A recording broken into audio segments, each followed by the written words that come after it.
సర్వశక్తిమంతుడైనటువంటి దేవునికి ఘనత, మహిమ, ప్రభావములు కలుగునుగాక.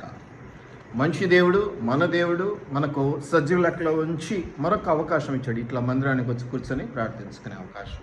మరి చివరి ఆదివారం ఈ మాసంలో, ఈ మాసం అంతా దేవుడు కృపద చేసినందుకు దేవుడి వందనాలు. రాబోతున్నటువంటి మాసంలో మనల్ని ప్రవేశపెట్టబోతూ ఉన్నాడు. మరి ఆ మాసం కూడా, ఆ నెల కూడా దీవెనకరంగా ఉండేలా దేవుడు చేస్తున్నాడని నమ్ముతూ దేవునికి అడ్వాన్స్గా ముందుగానే వందనాలు చెల్లిస్తూ ఉన్నా. పోయిన ఆదివారం కొంతమంది రాలేదు. ఒకసారి పోయిన ఆదివారం అంశాన్ని ఒక 2 నిమిషాలు జ్ఞాపకం చేసి ఈరోజు అంశంలోనికి మనం వెళ్ళిపోదాం.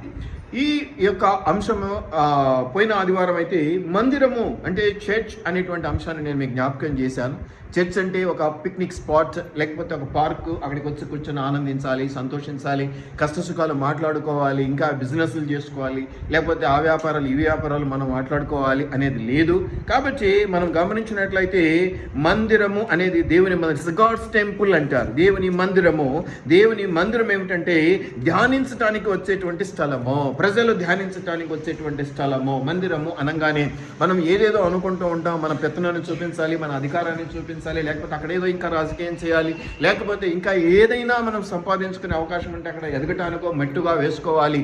ఇవన్నీ కూడా మనం ఆలోచన చేస్తూ ఉంటాం. అది బయట విషయాల్లో, లోక విషయాల్లో కనెక్ట్ కావచ్చేమో మనకు తెలియదు. కానీ మందిర విషయంలో, విశ్వాసుల విషయంలో, దేవుని విషయంలో అయితే అది తప్పు అని చెప్తూ, ఇక మందిరము అంటే ముఖ్యంగా చూతిగా ఒక మాటలో చెప్పాలంటే ఒక వ్యక్తి కాస్తో కూస్తో చిన్నపాటి నమ్మకంతో వస్తాడు. వాడు ఇంకా పూర్తిగా బలపడ్డా లేదా కూడా తెలియదు. అటువంటి వాడు వచ్చినప్పుడు అటువంటి విశ్వాసం అంటే కొద్దిపాటి విశ్వాసం, అల్ప విశ్వాసం అనకూడదు, కానీ మంచి విశ్వాసమే, కానీ కొత్తగా వచ్చాడు విశ్వాసంలోనికి. అటువంటి వాడు సంఘానికి వచ్చినప్పుడు సంఘం బాధ్యత ఏమిటయ్యా అంటే అతన్ని మెంటల్గాను, ఫిజికల్గాను, స్పిరిచువల్గాను స్థిరపరిచేటువంటి బాధ్యత తీసుకుంటుంది. సంఘం అంటే సంఘం కాదండి.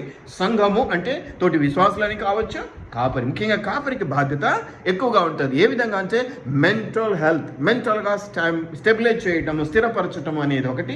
ఇంకా ఏంటంటే ఫిజికల్గా కూడా మన దగ్గరికి వస్తే అది మనకు తెలుసు. ఫిజికల్గా కూడా అనారోగ్యం ఉంది అని నచ్చ చెప్పటము, బలపరచటము, ఇదేం కాదని చెప్పటం, లేదు అని ధైర్యపరచడం. ఈ ధైర్యపరచడంలో మనం అనేకమైన మాటలు ఉపయోగిస్తూ ఉంటాం. అవతల వాడు ఎటువంటి వాడో, వాడి యొక్క సెన్సిటివిటీ ఎంత ఉందో తెలుసుకొని వాడిని కూడా ప్రోత్సహించడానికి మనం అనేకమైన మాటలు మాట్లాడుతుంటాం. చాలామంది ఏమంటారంటే మరి కొన్ని అబద్ధాలు చెప్పటం అవసరం లేదు, కానీ ప్రోత్సహించే విధానంలో కొంచెం ఎక్స్ట్రాగా ఇదిగో నేను నిన్ను ప్రేమిస్తున్నాను, నేను నీకు సహాయంగా నిలబడతాను, నీకు తోడుంటాను, నిన్ను బలపరుస్తాను, నువ్వు ఇలాగ దేవుణ్ణిలో ఎదుగు, అలాగ దేవుణ్ణిలో ఎదుగు, ఇలాగ వాక్యం చదువు, అలాగ వాక్యం చదువు అని కాస్త కాన్సన్ట్రేషన్ అంతా. ఇప్పుడు కొత్తగా ఎవరు వచ్చినా మనం వాళ్ళ మీద, మనమే కాదు ఎక్కడైనా ధ్యాస అంతా వాళ్ళ మీదకి వెళ్ళిపోతుంది. ఎందుకంటే వాళ్ళు కొత్తగా వచ్చారు కాబట్టి వాళ్ళ యొక్క పరిస్థితి ఏంటో ఆత్మీయంగా తెలుసుకోవడం కోసం, వాళ్ళని బలపరచడం కోసం ఎక్కువ ప్రయాసపడుతూ ఉంటాం.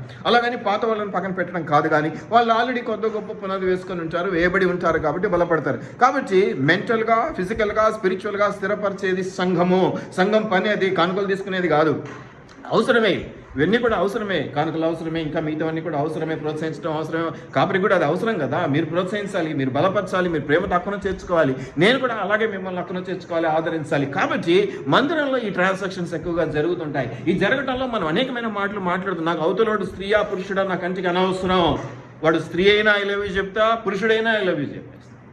వాళ్ళని బలపరచడమే నా అక్కడ ఉన్న మోటివ్, అక్కడ ఉన్న ఉద్దేశము మందిరంలో వారు స్థిరపడి బలపడి ఆత్మీయంగా ఎదగాలి. ఓకే, ఉన్న చోటనే ఎక్కడ వేసిన గొంగలు అక్కడే ఉండటం కాదు. కాబట్టి మందిరం అంటే ధ్యానించేదానికి అనేది ఒకటి. రెండవది వాళ్ళు సంతృప్తి పడాలి. సంతృప్తి పడడం కోసం వాళ్ళకి కావాల్సిన మాటలు చెప్పేసి వాళ్ళకి ఇది అవసరం కదా, ఇటుపో కొన్ని టెక్నిక్స్ చెప్తా, చేసుకో, నీకు అట్లా కాదు. ఈ సంతృప్తి అనేది దైవికమైనటువంటి సంతృప్తి. అంటే ఒక మనిషిగాను ఒక డబ్బు విషయంలో కొద్దుగా ఉన్నావు అనుకో, నీకు నేను ₹1,00,00,000 వచ్చే మార్గం చెప్పిన ఆ 1,00,00,000 తర్వాత 2వ కోటి ఎట్లా సంపాదించాలన్న వేదనే మళ్ళీ వస్తుంది. కాబట్టి ఉన్న దాంట్లో సర్దుకోవడం ఎలాగో, ఉన్న దాంట్లో సంతృప్తి పడడం ఎలాగో, ఉన్న దాంట్లో ప్రేమను పెంచుకోవడం ఎలాగో నీకు చెప్పడం అనేది, అంటే సంతృప్తిని అందించడానికి ప్రయత్నం చేసే స్థలం నీ మందిరం అయి ఉండాలి అనేది. మూడవది ఏమిటంటే స్తుతులు చెల్లించేటువంటిది. మరి ఎక్కడైనా నువ్వు స్తుతులు చెల్లిస్తావు, మందిరంలో ఏంటంటే దేవుడు కోరుకున్నది కదా. మనం స్తుతించకపోతే రాళ్ల చేత, చంటి బిడ్డల చేత స్తుతులు తీసుకుంటానంటాడు దేవుడు. కాబట్టి మనము అలాగా సమయాన్ని పోనీగా దేవుని స్తుతించడానికి యాత్రికులుగా యాత్ర అనేది ఎట్లా చేస్తున్నారో ఇశ్రాయేలీలు, అలాగా మనం కూడా పరిగెత్తుకొని వచ్చే ప్రయత్నం చేయాలి, పరిగెత్తుకొని వచ్చేటువంటి ప్రయత్నం చేయాలి. ఇవాళ 10 గంటలకే కొంతమంది వచ్చినారు, ఎంత సంతోషమే. ఉన్నది 30 మంది అయినా ఆ 30 మంది కూడా కూడా 10:30, 11, 12 ఓకే. కష్టం ఉన్న వాళ్ళకి ఇరుకున్న ఉన్న వాళ్ళని నేను కంపేర్ చేయడం లేదు. నాకు తెలుసు వాళ్ళు కష్టంలో ఉన్నారు, ఇళ్ళల్లో పని చేసుకుంటారు, వాళ్ళ గురించి చెప్పట్లేదు. ఖాళీగా ఉన్నవాళ్ళు లేదా అడ్జస్ట్ చేసుకొని రాగలిగిన వాళ్ళు సైతము అలాగ చేయడం తప్పు. కాబట్టి సంతృప్తినిచ్చే స్థలం అది, స్తుతులు చెల్లించే స్థలము. ఇంకా నాలుగోదిగా నేను చెప్పడం ఎందుకు, మీరు విన్నారుగా, ఉత్సాహించుట. ఉత్సాహం ఏడుపు ముఖం ముఖాలు వేసుకొని కూర్చుంటే మీకు చెప్పలేను, మీ చేత ఏమీ అనిపించుకోవడం అంటే నాకు మనసు కష్టంగానే ఉంటుంది. ఎందుకంటే ఏది చెప్పినా ఇక నాకే చెప్పాడు అన్నట్టే ఉంటుంది. ఏదైనా వాక్యము సజీవమైనటువంటిది కాబట్టి, రెండంచుల వాడిన ఖడ్గం కాబట్టి నాకు గుచ్చుకుంటుంది, నీకు గుచ్చుకుంటుంది. ఒకవేళ ఆ తప్పులో నువ్వు ఉండకపోతే నీకు గుచ్చుకోదు, నాకు గుచ్చుకోదు, అది ప్రోత్సాహకరంగానే ఉంటుంది, బలపరిచేదిగానే ఉంటుంది. కాబట్టి ఉత్సాహము అనే మాటకు వస్తే, ఉత్సవం అనే మాట నేను మీకు జ్ఞాపకం చేశాను. మనం చూస్తున్న ఎన్ని ఉత్సవాలు చేసుకుంటుంటారు, మనం ఎక్కడ ఉత్సవాలు ఒక్కదానికి కూడా ఎంతో ప్రయాసపడుతూ ఉంటాం, ఎంతో ఇరుకున పడుతూ ఉంటాం, ఎంతో ఇబ్బంది పడుతూ ఉంటాం. అలాంటివి జరగకూడదు. ఉత్సాహంగా ఉత్సవాలు చేసుకునే స్థితిలో విశ్వాసులు ఉంటే సంఘం వర్ధిల్లుతుంది, నలుగురికి తెలుస్తుంది, నలుగురు వస్తారు, 4 చోట్ల మనము విశ్వాసపు వాక్యాన్ని ప్రకటించగలుగుతాం. దాన్ని అవకాశంగా చేసుకొని తినడానికి కాదు. మళ్ళీ ఉత్సవాలు అంటేనే గుర్తుకొచ్చేది చికెన్ తెద్దామా, మటన్ తెద్దామా, ఇంకోటి తెద్దామా, దానికోసం కాదు. ఉత్సవము అంటే ఏంటి, నలుగురిలో ఆ యొక్క వ్యాపము అంటే అది వెళ్ళాలి, అది స్ప్రెడ్ కావాలి, వాక్యం అనేది స్ప్రెడ్ కావాలి. ఇక తర్వాతది వర్ధిల్లింపజేసేటువంటిది మందిరం. ఇవన్నీ కూడా మీకు రెఫరెన్స్లు చెప్పాను, అవన్నీ కూడా మీరు నోట్ చేసుకున్న. వర్ధిల్లింపజేయటం అంటే మామూలు ఒక ఆశీర్వాదంలో ఉన్నవాడు వచ్చాడు, పర్వాలేదు. నేను దీనికి కొన్ని కాలేజీల గురించి చెప్పాను. కొన్ని కాలేజెస్లో ఏం చేస్తారంటే స్టూడెంట్స్కి ఆల్రెడీ 90-95 వచ్చేవాడిని తీసుకెళ్ళి ఏ సెక్షన్లో పెట్టేస్తారు. ఇక వాడిని ఇంకా తోముతారు. ఆల్రెడీ 95-99 వచ్చినోడు ఇంకా 100 తెచ్చుకోవడం అలా కాదు. నీకు 35 వచ్చిన తీసుకొచ్చి కూర్చోబెట్టుకోవాలి. నేను పడే ప్రయాసం 35 వచ్చిన తీసుకొచ్చి కూర్చోబెట్టాలి, ఫెయిల్ నేను తీసుకొచ్చి చేయాలా, బెటర్ ఎట్లా చేసేది మనకు అనవసరం. కాబట్టి వర్ధిల్ల చేయటం అంటే ఆల్రెడీ కొంత ఆశీర్వాదం ఉన్నవానికి ఇంకొక ఆశీర్వాదం జత చేయడం పెద్ద విషయం కాదు. అసలే ఆశీర్వాదాలు లేవు నా కుటుంబాల్లో. నేను కొన్ని చూస్తుంటాను, అవి సాక్ష్యంగా వాళ్ళకి కనిపిస్తుంటే లేదు. మరి కొన్ని కుటుంబాలు కారపొడి నీళ్లు కలుపుకుని తినే కుటుంబాలు నాకు తెలుసు. ఈరోజు వాళ్ళు బాగాలేదు, పర్వాలేదు, వారానికి ఒకసారి చికెన్ మటన్ తెచ్చుకొని తింటున్నారు. సో 5-6 ఏళ్ళ సందర్భం కదా, అక్క పనికి పోతుండే, ఇప్పుడు కొంచెం బాబు కూర్చోబెట్టి చూసుకుంటున్నాడు కొడుకు. 5-6 ఏళ్ళ తేడాలో కొంచెం వర్ధిల్లటం, అభివృద్ధి, ఆశీర్వాదం ఎక్కడి నుంచి వచ్చింది? మీరు మంచివారు, మీకు దేవుడు ఆశీర్వాదం ఉన్నది. కానీ సంఘపరమైన దీవెన ఇది బలమైనది. ఇక్కడి నుంచి దీవెన అనేది స్ప్రెడ్ కాకపోతే నువ్వు ఎంత ప్రయాసపడ్డా నీ కుటుంబ ప్రార్థన వరకు నీకు జరిగే ఆశీర్వాదం లిమిటెడ్గానే ఉంటుంది. లిమిటెడ్ వేరు. ఫ్యాక్టరీస్ గురించి తెలుసా ఎవరికన్నా? లిమిటెడ్ ఫ్యాక్టరీస్ అని ఉంటాయి, అన్లిమిటెడ్ ఫ్యాక్టరీస్ ఉంటాయి. లిమిటెడ్ అన్లిమిటెడ్ ఇవన్నీ మనం చూస్తూ ఉంటాం. కాబట్టి మనం వీటన్నిటిని కూడా మందిరానికి కంపేర్ చేసుకుంటూ వాటిని మాట్లాడుకున్నాం. ఇంకోటి పరిశుద్ధమైనటువంటి పరిస్థితులు, ఎటువంటి వాడు ఉన్నా కానీ పరిశుద్ధమైన రీతిలో కొద్ది గొప్ప నేను నిలబెట్టే ప్రయత్నం చేస్తూ ఉంటాను. ఇది అసాధ్యం, ఇది కష్టం. ఎవడికి వాడు బయటకు వెళ్ళాం కానీ ఏ దూరంలోనో, ఏ పనుల్లోనో, ఏ మూలలోనో, ఏ విధమైనటువంటి వ్యాపకంలో వెళ్ళిపోతాడో మనం చెప్పలేము. అన్నీ మనం చెప్పి చేస్తారా? వాళ్ళు చెప్పి చేయరు కదా. కాబట్టి మనం ఎప్పుడైనా వాళ్ళు ప్రార్థనకు వచ్చినప్పుడు అక్కడికి పోయి తెచ్చుకున్నామండి, ఇక్కడికి పోతే అంటే వాళ్ళు తెచ్చుకున్నామని చెప్పరు, కానీ అక్కడికి పోయి వచ్చినప్పటి నుంచి నాకు అలా ఉందండి, ఇలా, మళ్ళీ వాళ్ళ కొరకు, వాళ్ళ పవిత్రత కొరకు, వాళ్ళ పరిశుద్ధత కొరకు ప్రార్థన చేస్తూ ఉండేటువంటి స్థలం మందిరము అనేది జ్ఞాపకం చేసుకున్నాం. తర్వాత మేలు చేసే మందిరం. మేలు ఎప్పుడు కూడా మేలు కోరుకుంటూ ఉంటుంది. కీడు జరగాలనేది దేవునికి అప్పగిస్తాం తప్ప మనకే మనం కొట్టాడపోదాం, మనకే మనం కొడసొద్దాం, మనకే మనం ఏదో చేసొద్దాం అనేటువంటిది ఉండదు. నాకు నీ వల్ల హాని జరిగింది, ఈ హాని జరిగినటువంటి పరిస్థితిని బట్టి నీ మీద పగ తీర్చడం నా పని అన్నాడు. మళ్ళీ నేను చెప్పకుండా అయితే ఉండను. నీ వల్ల నాకు దుఃఖం కలిగినప్పుడు నేను ఎందుకు మౌనంగా ఉండాలి? ఎన్నిసార్లు మౌనంగా ఉండాలి? ఉండను. నేను ఖచ్చితంగా దేవునికి చెప్పుకుంటాను, నీకైతే నేను ఇంకా. మీరు గమనించండి, ఈ మధ్య నేను ఒకటి చిన్న సందర్భాన్ని జ్ఞాపకం చేసుకున్నాను. యేసేపు గురించి మనందరికీ తెలుసు. అసలు యేసేపుకు మొట్టమొదటి తగిలిన రాయి అదే అన్నదమ్ముల్లో పక్కన పెట్టేస్తే, బయట నుంచి చూస్తే రాయి ఎక్కడి నుంచి తగిలింది? ఫరో భార్య దగ్గర నుంచి జరిగింది కదా. ఆమె ఏదో ఇబ్బంది పెట్టింది, ఆయన నో అన్నాడు. ఆ కోపంతో తప్పుడు ఏదో ఇన్ఫర్మేషన్ ఇచ్చేసింది రాజు కోపడ్డాడు. యేసేపుని తీసుకెళ్ళి ఏం చేశాడు? జైలేసి కొత్త ఉడుకుద్దిలే మనలాంటి వాళ్ళకైతే. ఎప్పుడు బయటికి పోయి కత్తో పారో తీసుకొని పొడిచి పడేద్దాం ఆమెను, ఎప్పుడు ఎదురు పడితే అప్పుడు ఇంకేదన్నా ఉల్టా చేసి నాకంటే 10 రెట్లు అవమానం పొంది. కానీ ఎక్కడన్నా యేసేపు దాని గురించి మళ్ళీ జ్ఞాపకం చేసుకున్నట్టు ఉందా బైబిల్లో? దేవునికి అప్పగిస్తే జ్ఞాపకం చేసుకోవాల్సిన పని ఉండదు. నేనే కనుక జ్ఞాపకం చేసుకుంటే నాకు జ్ఞాపకం వస్తూనే ఉంటుంది. అరే వాళ్ళు అట్ట చేసి నాకు వీళ్ళు ఇట్ట చేసి. కాబట్టి అటువంటిది కాదు మందిర ఆవరణం అంటే. పగలు ద్వేషాలు రెచ్చగొట్టేది కాదు. వాటిని పుడ్చివేసి మేలు మేలు మేలు నువ్వు నాకు ఎంత నక్కిడితే నేను నిన్ను ప్రేమిస్తూనే ఉంటాను చెప్పగలిగే స్థలం పరిశుద్ధ స్థలం, లేకపోతే మేలు చేసే స్థలం, నిన్ను వడ్డీలు చేసే స్థలం.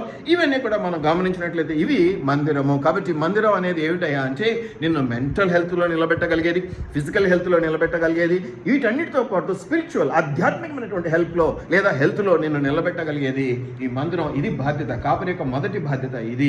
వీటినన్నింటినీ చూసుకుంటూ తన పుట్ట కోసం, తన కోసం, తన సంస్థ కోసం, తన ఎదుగుదల కోసం ఏదైనా అవసరత ఉన్నప్పుడు అది మీ నుంచి కదా కదా ఏదో అంటాడు కదా, దున్నే ఎద్దు మూతికి చిక్కము, ఉడిచే ఎద్దు మూతికి చిక్కము పెట్టవద్దు. ఆ తినే అధికారం ఇచ్చాడు. ఆ గొర్రెల పాలు పితికి పాలు తాగే అధికారం దేవుడు ఇచ్చాడు. కాబట్టి ఇవి తర్వాత విషయాలు. అందుకని చివరిలో ఒక మాట చెప్పారు ఏంటంటే అర్పణలు అర్పించు స్థలము. మందిరం అంటే ఏంటి? ఉత్సహించే స్థలము, ధ్యానించే స్థలము, సంతృప్తినిచ్చే స్థలము, వర్ధిల చేసే స్థలము, దీవెనలు ఇచ్చేటువంటి స్థలము, మేలు చేసేటువంటి స్థలము, పరిశుద్ధతనిచ్చేటువంటి స్థలము. వీటన్నిటితో పాటు అర్పణలు అర్పించుటకు మనం ఉంచవలసినటువంటి స్థలము. కాబట్టి నీ మందిరంలో ఏది కొదువుగా ఉండేటట్టు లేకుండా అన్ని సమృద్ధిగా ఉండేటట్టు మీ దశమ భాగం, పంటలో దశమ భాగం, కూర్చుంటే దశమ భాగం లేదు అన్నీ తీసుకురండి అని చెప్పడం జరిగింది. సరే, అది తర్వాత విషయం. ఇది మందిరం గురించి పోయిన ఆదివారం మనం చెప్పుకున్నటువంటి మాటలు. బాగుంది, మందిరం బాగుంది. మందిరం బాధ్యత, కాపరి బాధ్యత. కాబట్టి రేపొద్దు నుంచి నన్ను ఏ విధంగా ఆత్మీయంగా బలపరిచినావు, నన్ను ఏ విధంగా ఆర్థికంగా నిలబెట్టినావు, నన్ను ఏ విధంగా ఫిజికల్గా బలహీనంగా ఉన్నప్పుడు అని నా పీక మీద మీరు కూర్చోవచ్చు, కత్తులు పెట్టి అడగచ్చు. నేను అడుగుతాను ఇప్పుడు విశ్వాసిగా, ఒక సంఘస్థుడిగా మందిరంలో నీ బాధ్యత ఏమిటి? ఈరోజు నా అంశం. ఈరోజు నా అంశము కాపరిగా నా బాధ్యతలు ఏంటో, నా పని ఏంటో, మందిరానికి నువ్వు వస్తే నేను ఏ విధంగా నిన్ను చూసుకోవాలో, నిన్ను ప్రోత్సహించాలో, నిన్ను బలపరచాలో, నిన్ను ఉన్నత స్థితి మీద భుజాల మీద నీ తల్లిదండ్రులు నిన్ను ఎత్తుకోకపోయినా నిన్ను ఎత్తుకొని కాపరిగా నిన్ను ఏ స్థానంలో ఉంచితే నువ్వు అది దేవునికి మహిమకరంగా నాకు సాక్ష్యంతో, నా మందిరానికి సాక్ష్యంతో, సంతోషంతో నువ్వు ఉంచగలవు. ఆ స్థితిలో ఉంచే ప్రయత్నం నేను చేస్తూ ముందుకు వెళ్తూ ఉంటాను. అలాగే సంఘస్థులు ఎలా ఉండాలి, సంఘస్థులు ఎలా ఉండాలి అనేది ఈరోజు నా అంశము. మొట్టమొదటిగా ఒక సంఘస్థులను మనం తీసుకున్నాం. రోమిలకు రాసిన పత్రిక 1వ అధ్యాయం 8వ వచనంలో మనం గమనించినట్లయితే అందుకని ఈరోజు నా టైటిల్ ఏంటంటే సంఘము సంఘస్థులు, లేదా మందిరము సంఘస్థులు. ఏదో వచ్చామండి, పోయామండి, కూర్చున్నామండి, తిన్నామండి, లేచామండి, ఆ రోజు భోజనాలప్పుడు నాకు తక్కువ అయిందండి, నాకు పెట్టలేదండి, ఇటువంటి పిచ్చి పిచ్చి వాగుడు వాగే విశ్వాసుల గురించి నేను మాట్లాడటం లేదు. నిజమైన సంఘస్థులు అనేటువంటి అంశాన్ని గురించి నేను మాట్లాడుతున్నాను. రోమా పత్రికలో మీరు గమనించినట్లయితే 1వ అధ్యాయంలోనే మరి 8వ వచనంలో మీరు గమనిస్తే ఏమనుందో చూడండి. ఆ సంఘస్థులు ఎలా ఉన్నారు, ఏంటి వాళ్ళ కథ ఏంటండి? మీ విశ్వాసము సర్వలోకమున చేయబడుచుండుటను బట్టి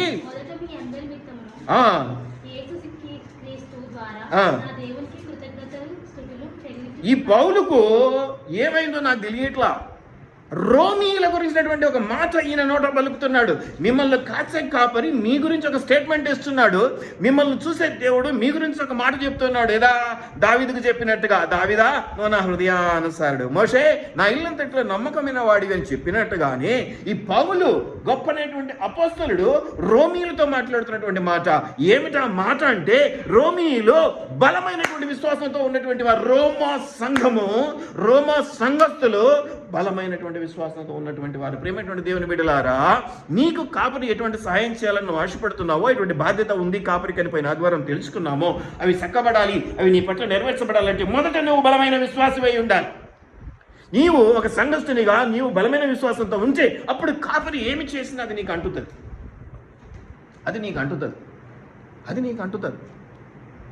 ఒక డ్రై ప్లేస్ ఉంది. మనం ఏదైనా మాల్ చేయించాలి, సిమెంట్ చేయించాలి అంటే ఆ మేస్త్రి ఫస్ట్ ఏం చేస్తాడు? మేస్త్రి మాల్ అంతా కలుపుకున్న తర్వాత ఏం చేస్తాడు? మొన్ననే ఒక గుంత బుడిపించాలి, పైన మాల్ చేయించాలంటే ఫస్ట్ రాగానే అంత మాల్ కలిపి పెట్టుకొని వెంటనే వేయలేవాళ్ళు. క్లీన్, ఇంకా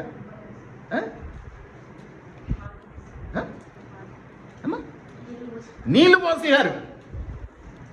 మొదట నీళ్లు చల్లినారు. ఎందుకు నీళ్లు చల్లినారంటే ఇది అతుక్కోవాలి సార్, అతుక్కోవాలి లేకపోతే. మరి ఇంకా కొంచెం క్లాసికల్గా అయితే ఏం చేస్తారా అంటే నీళ్ళతో పాటు సిమెంట్ బాగా పలుచగా కలిపి పోస్తాం సార్. కాబట్టి నిన్ను అతుకబెట్టుకోవడానికి ఫస్ట్ కాపరి అతుక్కునే ప్రయత్నం చేస్తూ ఉంటాడు. కాపరి నిన్ను బలపరిచే ప్రయత్నం చేస్తూ ఉంటాడు. కాపరి విశ్వాసంలో నేను ఎదిగించే ప్రయత్నం చేస్తూ ఉంటాడు. దానికి తన ప్రయాసం ఏంటో, తన టెక్నిక్ ఏంటో, ఒక్కొక్కటి జ్ఞానాన్ని బట్టి ఒక్కొక్క టెక్నిక్ ఉంటుంది. అది ఒక్కొక్కరికి ఒకలా ఉంటుంది, అందరికీ ఒకటే పద్ధతిలో ఉంటుంది అనేది లేదు. నీ పద్ధతి వేరు, నీ పద్ధతి వేరు, నీ జ్ఞానం వేరు, నీ జ్ఞానం వేరు, నువ్వు అర్థం చేసుకునేది వేరు, నువ్వు అర్థం చేసుకునేది వేరు. ఇప్పుడు చెప్పాను, కొంతమంది చదువుకున్న వాళ్ళు వాళ్ళ పరిస్థితిలో వాళ్ళు బాగా అర్థం చేసుకుంటున్నారంటే వాళ్ళకి ఇవన్నీ కూడా బేసిక్స్ ఉండవు. స్ట్రీట్గా అయ్యా ఇది ఇది ఇది అని చెప్పే అధికారం ఉంటుంది, అవకాశం ఉంటుంది, వాళ్ళు అర్థం చేసుకుంటారు కూడా. ఒకవేళ అర్థం చేసుకునే వాళ్ళు ఉన్నారనుకో, కొంచెం అది కాదమ్మా తెలియదే బై ఏంద్రా బై ఇట్లా కొంచెం బుజ్జగించి స్టార్ట్ చేయాల్సినటువంటి పరిస్థితులు వస్తాయి. అందరికీ ఒకటే మందు పని చేయదు, అందరికీ తలనొప్పే, కానీ అందరికీ ఒకటే మందు పని చేయదు. అందరికీ ఒకటే మందు పని చేయదు. అన్ని మందులే, కానీ అన్ని మందులు ఒకటి కావు. దయచేసి జ్ఞాపకం పెట్టుకోండి, దయచేసి జ్ఞాపకం పెట్టుకోండి. కాబట్టి అపొస్తలుడైనటువంటి పౌలు ఎంత గొప్పగా చెప్తున్నాడు అంటే నిజమే. ఆ పౌలు ద్వారా వాళ్ళు ఎంతో మేలు పొందుతున్న పౌలు అనేక సంఘాలను నిలబెట్టాడు, అనేక మంది విశ్వాసాలను బలపరిచినాడు, సంఘాలు కట్టించినాడు, అనేకంగా దేవుని పరిచయం జరిగించినాడు. అందుకు ఆయన ఒక్కడో ఏదో తపత్రయపడిపోతే అయిందా?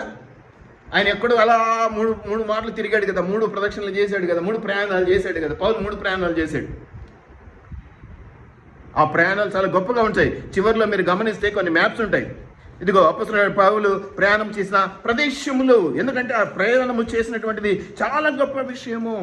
3 ప్రయాణాలు చేసి 3 రకాల ప్రయాణాల్లో 3 అక్కడక్కడ నిలబడడం, అక్కడ సేవ గురించినటువంటి విషయాలు చేయడం, కొంతమందిని సమకూర్చడం, ఒక సంఘాన్ని ఏర్పాటు చేయడం, నేను ఏర్పాటు చేసిన ఇది నా సంఘం అనుకోకుండా మళ్ళీ అది ఇంకొకరికి అప్పగించడం. అరే నువ్వు ఉన్నావు కదా, నా బదులు నువ్వు చూసుకోరా ఈ సంఘాన్ని, నేను పోతున్నా, నువ్వు నాతో టచ్లో ఉండరా, నువ్వు నాతో టచ్లో ఉండు, ఏ విషయంలోనైనా నేను నీకు సలహాలు ఇస్తాను. అందుకే ఆయన అనేక మందికి పత్రికలు రాశాడు. ఎందుకు రాశాడు? ఊరికే రాయాలా?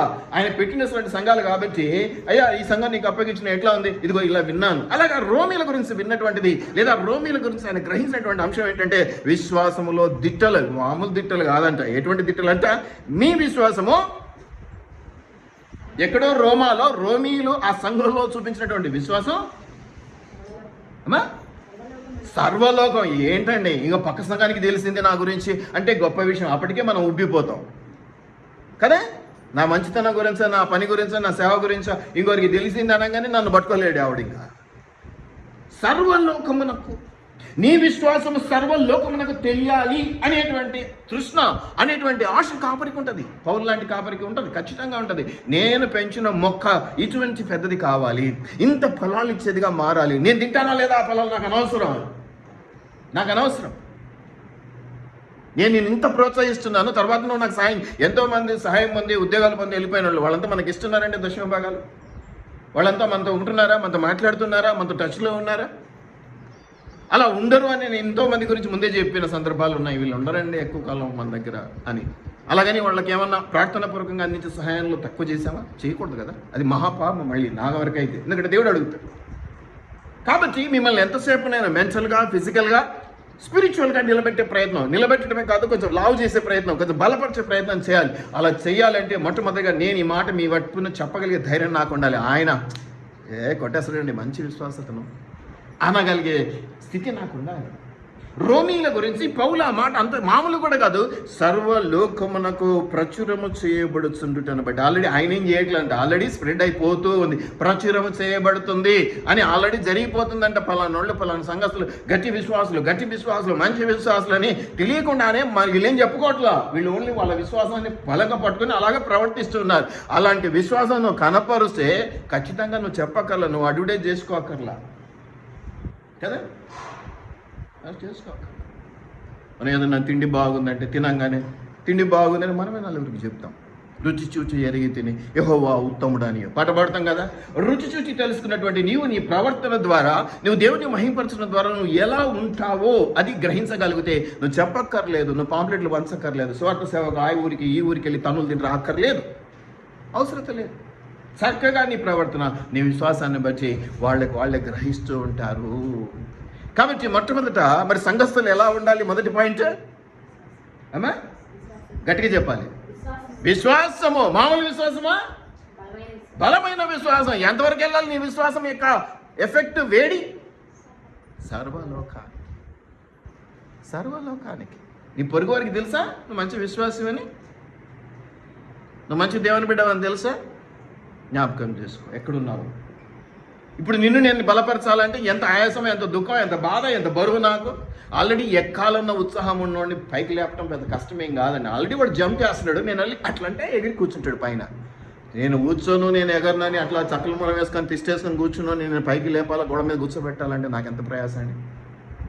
ఎటువంటి నా ప్రయాసం తగ్గించుకోవడానికి నేనేదో నా ప్రయత్నాలు నేను చేస్తూనే ఉంటాను. ప్రయాసము తక్కువ, పని ఎక్కువ జరగాలి. పని ఎక్కువ జరగాలి కదా. ప్రయాసము తక్కువ, పని ఎక్కువ. అది టెక్నిక్ అంతే కదా. వెంట్రుకేసి కొండను లాగాలి. కొండను తవ్వి ఎలకనబడితే అయిపోయా, నేను నాశనమే, మీరు నాశనం. కాబట్టి సంఘస్థులు మొట్టమొదటి ఎలా ఉండాలి? మంచి బలమైన ఇది అని కాపరినోటి రాగానే మంటల్లో దూకటానికి సిద్ధపడినటువంటి సైనికుల్లాగా ఉండాలి. నాకు దేవుడు చెప్తేనంటే దేవుడు దిగొచ్చి చెప్పాలి. నీకు నా వల్ల కాదు, దేవుని వల్ల కాదు. వినుట వల్ల విశ్వాసము కలుగును, వినుట క్రీస్తు యేసు మాట వల్ల కలుగును అనేది వాక్యం.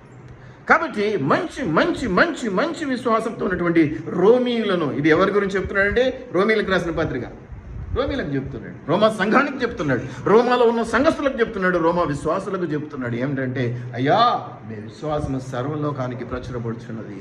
నీ విశ్వాసం ఇంత గొప్పదని అందరూ అనుకుంటూ ఉన్నారు. దాన్ని బట్టి నేను సంతోషిస్తున్నాను. ఎందుకంటే నేను నాటిన మొక్క కదా అది. నేను నాటిన మొక్క గురించి ఈరోజు వాళ్ళు అంతగా మాట్లాడుతూ ఉన్నారంటే అది నాకు సంతోషాన్ని ఇస్తుంది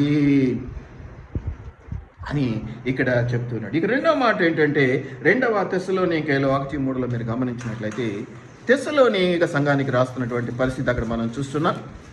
తెస్సలోనిక సంఘమునకు రాస్తున్నటువంటి పరిస్థితి ఏంటైతే 2వ తెస్సలోనికైలో 1వ అధ్యాయం 3వ వచనంలో ఏమనుంది చూడండి. సహోదరులారా,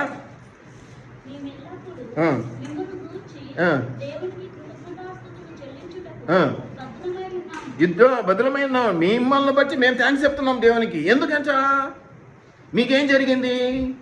మీకేదో జరిగింది, దాన్ని బట్టి మేము థ్యాంక్స్ చెప్తున్నాం అంటున్నాడు. అది నిజము, అది మంచిది అంటున్నాడు. ఎందుకు చెప్పాలా? నీకేం జరిగిందని నేను థ్యాంక్స్ చెప్పాలా దేవునికి? ఏం జరిగింది? తర్వాత ఇది యుక్తమే, ఇది మంచిది, అలా చెప్పాల్సిన పరిస్థితి ఉన్నది. ఏలయనగా మే విశ్వాసము బహుగా అభివృద్ధి పొందుతున్నది. మీ అందరిలో ప్రతివాడును ఎదుటివాని ఎడల చూపు. ఇంకా ఏంటంట? విశ్వాసం అభివృద్ధి పరచబడమే కాకుండా విశ్వాసుల మధ్య ప్రేమ విస్తరించబడాలి. విశ్వాసుల మధ్య అంటే దాంట్లో కాపరి ఉంటాడా, ఉండడా? కాపరితో కలుపుకొనా, కాకరి లేకుండానా? అమ్మ, ఒక యూనిట్లో ఉన్నవాళ్ళు ఏమంటారు మీరు? సంయుక్తాలు ఉందా మీకు సబ్జెక్ట్ మ్యాథమెటిక్స్లో? ఏమంటారు దాన్ని? ఏమంటారు? ఎవరికన్నా ఐడియా ఉందా? సో ఇవన్నీ కూడా మళ్ళీ మ్యాథమెటిక్స్లోకి వెళ్తే భయపడతారులే కొంతమంది. కానీ ఇప్పుడు నేను ఈ రూమ్లో ఉన్నాను, నేను కాపరిని, మీరు విశ్వాసులు, ఇలా నడిచిపోతుంది బాగానే. అందరం రూమ్లో ఉన్నామా లేదా? నేను రూమ్లో ఉన్న వాళ్ళ గుంపులో ఉన్నానా లేదా? ఇది మ్యాథమెటిక్స్లో వస్తుంది. నేను రూమ్లో ఉన్న వాళ్ళ గుంపులో ఉన్నానా లేదా? ఉన్నానా లేదా? గట్టిగా చెప్పండి. అంతే, దట్స్ ఆల్. విశ్వాసులు వర్ధిల్లుతున్న ప్రకారము అంటే కాపరి కూడా మీతో పాటు వర్ధిల్లుతూ ఉంటాడనమాట. మీరు అనే ఆ అంశంలో నేను కూడా ఉన్నాను. మీ అభివృద్ధి నా అభివృద్ధి, నా అభివృద్ధి ఇంకా ప్రత్యేకంగా దేవుని ద్వారా ఇంకోటి ఏదైనా ఉంటే ఉండవచ్చు కాక, కానీ మొట్టమొదట నేను ఆశించేది ఏంటి? నువ్వు పెరిగితే నేను పెరుగుతా. ఇప్పుడు అన్నాను కదా, నేను ప్రార్థన చేస్తే ఏం జరగల, మీరు నాకు ప్రార్థన చేస్తేనే నా వల్ల ఆ బలం జరిగింది. నా ప్రార్థనకు బలం మీ ప్రార్థనే అని అన్నానా లేదా మొదట? కాబట్టి మీరు ఇక్కడ గమనిస్తే ఈ తెస్సలోనిక సంఘమునకు ఇక్కడ కూడా పౌలే చెప్తున్నాడు. ఏమని చెప్తున్నాడంటే, మీ విశ్వాసం గొప్పది, మీ ప్రేమ విస్తరిస్తుంది, అది మీకు తెలియట్లా, మీరు ఎంతో గొప్పగా ఉంటున్నారు. మిమ్మల్ని బట్టి నేను దేవునికి థ్యాంక్స్ చెప్తున్నాడు. ప్రభా, ఆ కుటుంబం ఎంతో విశ్వాసంతో ఉన్నది, ఆ కుటుంబం ఎంతో బలవంతంగా ఉన్నది, ఆ బిడ్డ ఎంతో బలంగా ఉన్నాడు, ఈ బిడ్డ ఎంతో బలవంతురాలుగా ఉన్నది. ఇదిగో వీరు సంఘానికి క్షమకరంగా ఉన్నారు, సంఘస్థుల్లో వీరు ప్రేమను పంచుతూ ఉన్నారు అని చెప్పగలిగినటువంటి కాపరి మాటగా నా మాట ఉండాలి. దేవుని దగ్గర ప్రార్థించేటప్పుడు, మీ కుటుంబాల గురించి ప్రార్థించేటప్పుడు ఇలా ఉండాలి. పౌలు చెప్పినట్టుగా నేను చెప్పేటట్టు ఉండాలి. ఇదిగో వాళ్ళ కుటుంబం విశ్వాసంలో నెంబర్ 1, ఇంకా వాళ్ళని కొట్టేటోడే లేడు. ఇదిగో వీళ్ళల్లో ఎంత ప్రేమ, ఎంత ప్రేమ, ప్రేమ విస్తరించబడుతూ ఉన్నది వీళ్ళలో. ఇటువంటి ఒక్కొక్క స్టేట్మెంట్ ఒక్కొక్క కుటుంబాన్ని గురించి కాదు, అన్ని కుటుంబాల గురించి ఎన్ని స్టేట్మెంట్స్ చెప్పగలిగిన స్థితిలో ఒక కాపరి ఉంటే తోపు తురుమంటాం చూసారా, ఇక విశ్వాసం ఎవడు పట్టలేడు.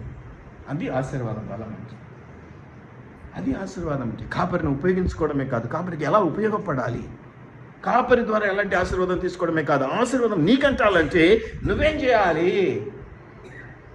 డ్రైగా ఉన్నది తీసుకొచ్చి నువ్వు ఎంత పూసినా ఇవాళ అతుకున్నట్టుంటుంది, కానీ రేపు మళ్ళీ పెచ్చుడిపోతుంది. అందుకని దాన్ని ఏదో చెప్తాడు, ఇంకా పాపం మేస్త్రి మాల్ కొడతాడు, లేకపోతే ఏమంటారు సిమెంట్ది పల్చగా చేసి కొడతాడు, ఏదో కొడతాడు, మరి ఏదో టెక్నిక్ ఉపయోగిస్తాం, అతుక్కోవాలి, జారిపోకూడదు. రకరకాలైనటువంటి ప్రయత్నాలు, రకరకాలైనటువంటి ప్రయాసాలు పడుతూనే ఉంటాడు. కాబట్టి ఇది జ్ఞాపకం చేసుకోండి. మొదటి మాట విశ్వాసంలో ఎదిగినటువంటి సంఘస్థులుగా రోమీలు జ్ఞాపకం చేస్తున్నారు. ఇక్కడ ప్రేమ విస్తరించబడినటువంటి, అభివృద్ధి పొందినటువంటి, వృద్ధి చెందినటువంటి తెస్సలోనికే సంఘస్థులుగా ఈ సంఘస్థులను చూపిస్తున్నాడు. అంటే నేను రోమా సంఘంలో మాత్రమే ఉంటాను అట్లా కాదు. ఈరోజు మనం అన్ని సంఘాల గురించి ఎందుకు చెప్పుకుంటాం, అందరి సంఘస్థుల గురించి ఎందుకు చెప్పుకుంటాం అంటే అందరిలో ఉన్నది నాకు కూడా ఉండాలి. వాళ్ళలో ఉన్న విశ్వాసం కావాలా, వీళ్ళలో ఉన్న ప్రేమ కావాలా, వీళ్ళలో ఉన్న ఇంకోటి ఏదో నాకు కావాలి. అందరంగా మనం అన్ని తీసుకొని మనం బలపడాలి. దాంట్లో నుంచి ఒకటి, దీంట్లో నుంచి ఒకటి, దీంట్లో నుంచి ఒకటి తీసుకోవడం కాదు. కాబట్టి అన్ని సంఘాల గురించి కొన్ని మాటలు నేను చూపించదలుచుకున్నాను. రోమన్ సంఘం గురించి విశ్వాసంలో దిట్టలను చూపిస్తున్నాను. ఈ తెస్సలోనికే సంఘం గురించి ప్రేమ ప్రేమ ప్రేమ ప్రేమ ప్రేమ విస్తరించబడటం బట్టి వీళ్ళకి ప్రేమ, వీళ్ళకి తెలియట్లా, వీళ్ళ గురించి థ్యాంక్స్ చెప్తున్నాడు. ఇంకెవరు వేరేట ఆయన దేవునికి కృతజ్ఞతలు తెలియచేయట యుక్తమై ఉన్నది, బాధ్యత ఉన్నది. ఎందుకంటే నువ్వు అంత డెవలప్ అయిపోతున్నావు. కాబట్టి ఒక చిన్న ప్రార్థన ద్వారా దేవుడు నిన్ను బలపరుస్తున్నాడు అంటే, మరి నా బాధ్యత ఏంటంటే, ప్రభువా నువ్వు చెప్పుకుంటావో లేదో థ్యాంక్స్, నువ్వు కాపరికే చెప్పవు, మళ్ళీ వచ్చి ఎగ్జామ్స్ అప్పుడు ఇచ్చినటువంటి ఇన్ఫర్మేషన్ రిజల్ట్ అప్పుడు ఎవరు ఇవ్వరు. మళ్ళీ పాస్ అయ్యావు, మళ్ళీ ఫెయిల్ అయ్యావు, మళ్ళీ ఇలా వచ్చినాయి మార్కులు, ఆ డిస్కషనే ఉండదు. అలా డిస్కషన్ అయితే మేము తెలుసుకున్నాం ఏ సబ్జెక్ట్లో వీక్ ఉన్నాం, ఏ సబ్జెక్ట్లో బలంగా ఉన్నాం, ఎట్లా ప్రార్థన చేయాలి. ప్రతి దానికి ఒకటే ప్రార్థన ఉండదు, నేను చెప్తానే ఉన్నా. అన్నిటికీ ఒకటే రకమైన ప్రార్థన, దీవించు దీవించు దీవినో, పర్టికులర్ స్పెసిఫిక్. ఇదిగో ఇది ఈ పరిస్థితి, ఈ విశ్వాసకి ఇది అవసరం, ఇది ఇచ్చి తీరాలి మనకు అని అడగలిగే పరిస్థితి. కాబట్టి వీటిని మనం జ్ఞాపకం చేసుకుందాం. ఇక మూడవదిగా ఫిలిప్పీ సంఘాలను మనం గమనించినట్లయితే, ఫిలిప్పీలకు రాసిన పత్రిక 2:12 మీరు గమనించినట్లయితే, ఫిలిప్పీలకు రాసినటువంటి పత్రిక 2:12 కింద మీరు చూసినట్లయితే, ఈ ఫిలిప్పీల సంఘానికి లేదా ఫిలిప్పీ సంఘస్థులకు ఏం చెప్పాడు ఒకసారి చూద్దాం. ఈయన కూడా అప్పస్తున్నటువంటి పౌలే, మంచివాడు పాపం, బాగా చూస్తున్నాడు అందరినీ. ఏంటంట 2:12 ఏముందమ్మా, నా ప్రియులారా, అందరం అట్లే చెప్తాం. ఏముందంట వీళ్ళ దగ్గర, ఏముందంటే రోమీల దగ్గర ఏముంది, బలమైన విశ్వాసం అనేది. రెండవదిగా తెస్సలోనికేల దగ్గర సంఘస్థుల దగ్గర ఏముంది, విస్తారమైన ప్రేమ, ప్రేమ విస్తారంగా ఉంది వాళ్ళ దగ్గర. మూడవదిగా ఫిలిప్పీల దగ్గర ఏముంది, అమ్మా నువ్వేంది నాకు చెప్పి, ఇంట్లో మాట్లాడినట్టు మాట్లాడతారు, ఇంట్లో మొగుతో మాట్లాడినట్టు, ఇంట్లో పిల్లంతో మాట్లాడినట్టు, కాపరితో మాట్లాడేవాళ్ళు మనం చూస్తూ ఉంటాం. విలువలేనితనం, విధేయత, విధేయులై. పౌలు ఏమంటాడు, పూర్తిగా చదువుదాం ఒక మాట. ఇన్న ప్రకారము నా ఎదుట ఉన్నప్పుడు మాత్రమే కాక మరి ఎక్కువగా నేను మీతో లేని, నేను ఎదురుకుంటే ఏదో కాపరి కాపరి కాపరి కాదచ్చ, నేను లేనప్పుడు కూడా అదే విలువ, అదే విధేయత, అదే ప్రామాణికం, అదే ప్రేమను చూపించగలిగితే మంచిది. అది క్షేమం కదా, అది క్షేమం, అది ఆశీర్వాదం. ఎవరమైనా కాపరి గురించి మాట్లాడడం లేదు, ఎవడమైనా ఎదురుగానప్పుడు ఒక మాట, వెనకైతే ఇంకో మాట ఉండనే ఉంటుంది. అదే మన లక్షణం అయిపోయి. కొంచెం ఎక్కువగా ప్రేమించామనుకో ఎక్కువగా అలసైతాం, ఎక్కువగా ఎవరినైతే ప్రేమిస్తామో ఎక్కువగా అలసైపోతూ ఉంటాం. సత్యమా కాదమ్మా సుజాతమ్మ, అంతే కదా. సుజాతమ్మలు 4 ఐరి, ఎవరి అని సుజాతమ్మ సుజాతమ్మ.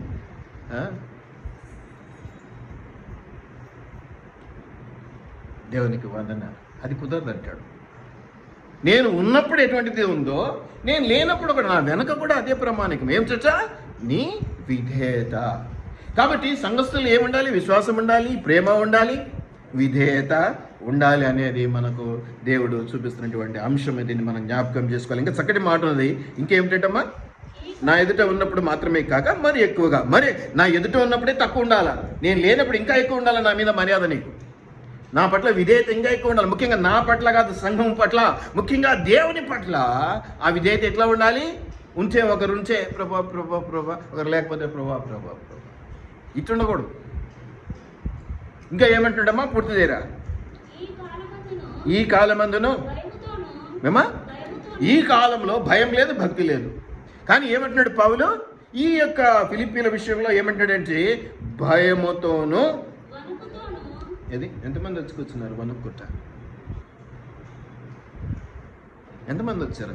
అంత భయము, అంత వణుకు కలిగి ఈ 30 మందిలో ఎంతమంది వచ్చారో చెప్పండి. దేవుని మందిరం వెళ్ళాలి, అక్కడ దేవుని సన్నిధి ఉంటుంది, దేవుని వాక్యం ఉంటుంది, దేవుని వాక్యం జీవంతో మనల్ని కదిలిస్తుంది. ఆ భయము, ఆ వణుకుతో వచ్చిన వాళ్ళు ఎవరు చెప్పండి? మీకు ధైర్యం ఉంటే మీరు చేతులు ఎత్తవచ్చు. ఒకసారి ఫోటో తీసుకుంటాం. ఇది సంఘాల పరిస్థితి. పౌలు అలా అంటంలా. ఈ ఫిలిప్పీలకు ఉన్నటువంటి గొప్ప విషయం ఏంటంటే నా ఎదుటనే కదా నా వెనుక కూడా అంత బాగా విధేయత చూపించేవారుగా మీరున్నారు. ఆ మాట నేను అనగలగాలి. ఒక కాపరి, ఒక విశ్వాసిని బట్టే కాదు, సంఘమంతటిని బట్టి అనగలగాలి. ఏదో నాకు ఇష్టమైంది ఒకడు అబ్బాడు బాగా నాకు ఇష్టం లేనివాడు కాదు, అట్లానే ఉండదు. ఆ ఇష్టాలకు తావు లేదు, సంఘంలో తావు లేదు. యేసుప్రభు అన్న వాళ్ళ పేతురును ఒక రీతిగా యాకోబు అట్లా ఉండొచ్చేమో, కానీ ఇంకా కాపరికి అట్లా లేనే లేదు. అందరూ తిట్టేటప్పుడు ఏరా తప్పు ఎక్కువ పెద్ద చేసి అంటే 4 తిట్లు ఎక్కువ వస్తాయి. చిన్న తప్పు అయితే 2 తిట్లతోనే సంబంధించి అట్లా చేసి పంపిస్తారేమో. కానీ 2 తిట్లు తిట్టాం కాబట్టి వాడంటే ఎక్కువ ప్రేమ, 4 తిట్లు తిట్టాం కాబట్టి వాడంటే ప్రేమ లేదు కాబట్టి అట్లా ఉండదు. వాడు పెద్దది ఏదన్నా తప్పు చేశాడు కాబట్టి 4 ఎక్కువ తిట్టింటాడు, అంతే తప్ప ప్రేమ లేక కాదు. ప్రేమ లేక కాదు, ఇంకా అటు వారి మీద ఎక్కువ ఉంటుంది ప్రేమ. ఎక్కడ తప్పిపోతారన్న భయం ఉంటుంది కాపరికి. సులువుగా పడిపోతారు తొందరపాటు మనుషులు, ఇగోయిస్టులు తొందరగా పడిపోతారు. అయ్యో ఇంత కట్టుకుంటూ వస్తే తొందరగా పడిపోతారే, వాళ్ళ మీద ఎక్కువ ఆయాసం ఉంటుంది. అంటే అటునట్టు ముట్టినట్టు రోడ్డు మీద ఏముండదు ఎవరికి, ఎందుకంటే ఎలాగో పడాడు, వాడు సరిగా లేడు కదా, ఎలాగో లేడు. వీటిని జ్ఞాపకం పెట్టుకోవాలి. దయచేసి విశ్వాసంలో ఎదగాలి, ప్రేమలో ఎదగాలి. ఫిలిప్పీలాగా ఏమిట్లో ఎదగాలండి? విధేయతతో ఎదగాలి. ఏది చెప్తే అది నో అనకుండా దేవుడి మాటగా తీసుకునేంత పౌరుషము, పని, విధేయత కలిగి ఉండాలి కాపరితో. కాపరిని బట్టి కాదు,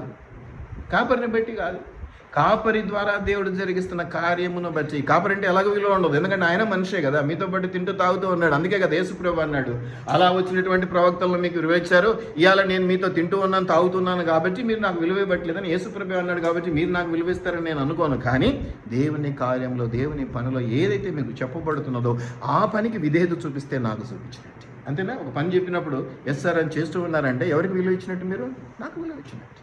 అట్లాగే దేవుడు చెప్పిన పని చేసినారా అంటే దేవునికి విలువ ఇచ్చినట్టే. కాబట్టి అట్టి విధేయత కలిగిన వారుగా మీరుంటే, చెవిటి వారి ముందు అనకూడదు, కానీ అది ఏదో ఊదినట్టుగా ఎన్నిసార్లు చెప్పినా అదే పద్ధతిలో పోతే ఇంకేమంటాం? ఎంతకాలం ఆయాసపడతాం? మీ మీద పెట్టే దేశం ఇంకొకరి మీద పెట్టి ఇప్పటికి సంఘం నిండుండే కదా అనుకుంటాం. కాబట్టి ఇది జాగ్రత్తగా గమనించుకోండి. వచ్చినాం పోతున్నాం, ఏదో నెలలో ఒకసారి వస్తే అటెండెన్స్, చివరిలో పోయి ఆమెను చెప్తే కూడా సేమ్ ఆశీర్వాదం. ఈ యేసుప్రభు ప్రేమతో అన్నీ చెప్పేసినాడు ముందే. ఇవన్నీ సీక్రెట్గా పెంచితే బాగుండు. ఇవన్నీ ముందే చెప్పేసినాడు కాబట్టి సులకనైపోయింది, అది చులకనైపోయింది కదా. అనకూడదు, దేవుడు ప్రేమామయుడు, కరుణామయుడు కాబట్టి చెప్పటమే మంచిది. చెప్పి ఫ్రీడమ్ ఇచ్చిన తర్వాత నువ్వు ఏ టైంకి రావాలి, ఏ టైంకి వెళ్ళాలి, ఏ విధానంలో దేవుని మహింపరచాలో ఇక్కడ చూపిస్తూ ఉన్నాడు. అలా నడుచుకుంటే దీవెనని. భయముతో, బట్టి భయం కాదట, యాక్టింగ్ కాదట, వణుకుతో నువ్వు దేవుని సన్నిధిలోకి రావాలి. అది విశ్వాస యొక్క గుణమై ఉండాలి. అది ఫిలిప్పీల విషయంలో ఇక్కడ గమనిస్తున్నాడు. వణుకుతోనూ మీ సొంత రక్షణకు కొనసాగించుకనుడి. ఇంకా మరి ఇంకొక అంశాన్ని నేను మీకు 4వదిగా కొలసీలను గమనిద్దాం. ఇవన్నీ కూడా మొదటి అధ్యాయంలోనే ఉంటాయి. మొదటి అధ్యాయంలోనే రాసిస్తాడు. కొలసీలు 1వ అధ్యాయం 4వ వచనంలో మీరు గమనిస్తే, కొలసీ 1వ అధ్యాయం 4వ వచనంలో మీరు గమనిస్తే కలిసి ఉంటుంది. అయినా కొంచెం చదవండి చూద్దాం సగం వరకు.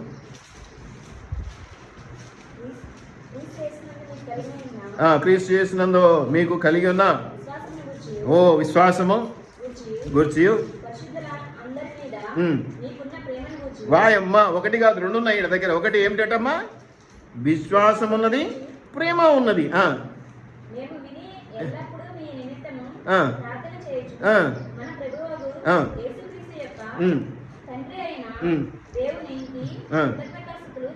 అందరి గురించి ఈయన థ్యాంక్స్ చెప్తున్నాడు. ఎంత గొప్ప విషయం తెలుసా? అంటే ఆ విశ్వాసులు, ఆ సంఘస్థులు, ఆ సంఘం ఎలా ఉందో ఒకసారి చూడండి. మీరు చెప్తున్నారో లేదో దేవునికి ఈయన ఏం పట్టించుకోవట్లే. ఈయన ఏమన్నాడు? నేను చెప్పుకుంటున్నాను థ్యాంక్స్. ఎందుకంటే కొలసీలు ఎలా ఉన్నారంటమ్మా? విశ్వాసంలోనూ ప్రేమ. డబల్ వాళ్ళంతా ఒకటొకటి చూపించారు, కానీ వీళ్ళ దగ్గరికి వచ్చేసరికి 2 చూపిస్తున్నాడు. ఏంటట? మొదటిది విశ్వాసము, రెండవది ప్రేమ. అందుని బట్టి ఆయన ఆ కొలసీల సంఘం గురించి, ఆ కొలసీల గురించి దేవునికి వందనాలు చెప్తున్నాడట, థ్యాంక్స్ చెప్తున్నాడట. అదండి సంఘస్థులు అంటే. కొలసీ సంఘస్థుల విషయంలో 2 ఉన్నాయి, డబుల్ బెనిఫిట్. రోమేయ సంఘస్థుల విషయంలో 1 ఉన్నది. అట్లాగే ఆ తెసలోనిక సంఘం విషయంలోనూ, పిలిపిల విషయంలోనూ ఒకటిగా మనం చూస్తాం. దైవజనులు ఎలాంటి పరిస్థితుల్లో ఎలాగ మిమ్మల్ని గమనిస్తూ ఉంటారో, ఎలా మిమ్మల్ని బట్టి దేవునికి వందనాలు చెప్తుంటారో మీకు తెలియదు, మీకు తెలియదు. అందుకనే ధైర్యంతోనూ వణుకుతోనూ దేవుని సన్నిధిలో గడపవలసిన వారిగా ఉంచున్నామన్న విషయాన్ని మనం ఇక్కడ గమనిస్తున్నాం. అందరికంటే గొప్పగా మనం ఎఫ్ఎస్సీలు కూడా చూద్దాం. ఒకసారి ఎఫ్ఎస్సీలు 1:1 ఏముంది ఒకసారి చూడండి. ఎఫ్ఎస్సీలు 1:1 చూడండి. దేవుని చిత్తము వలన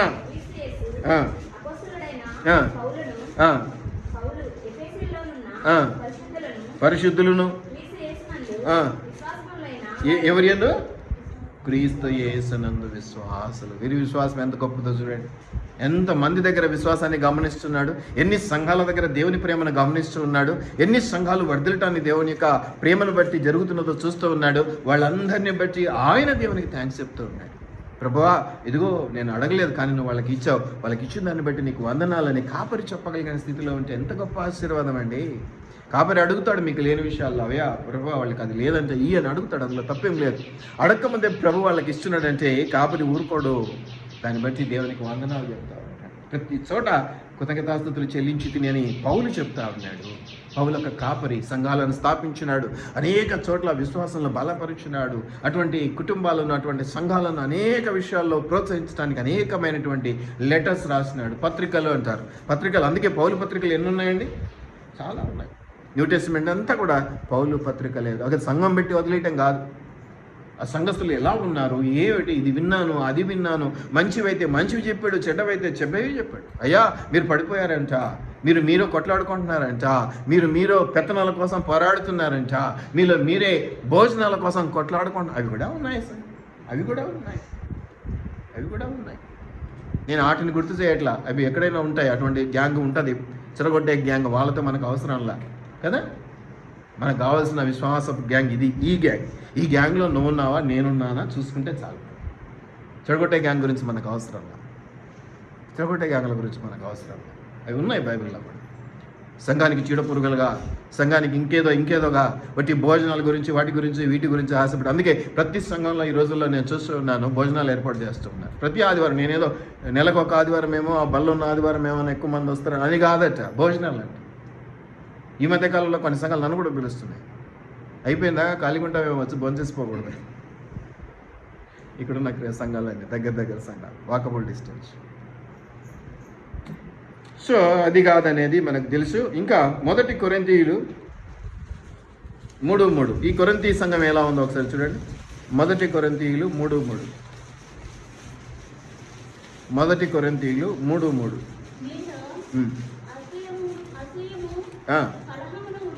అమ్మా అబ్బా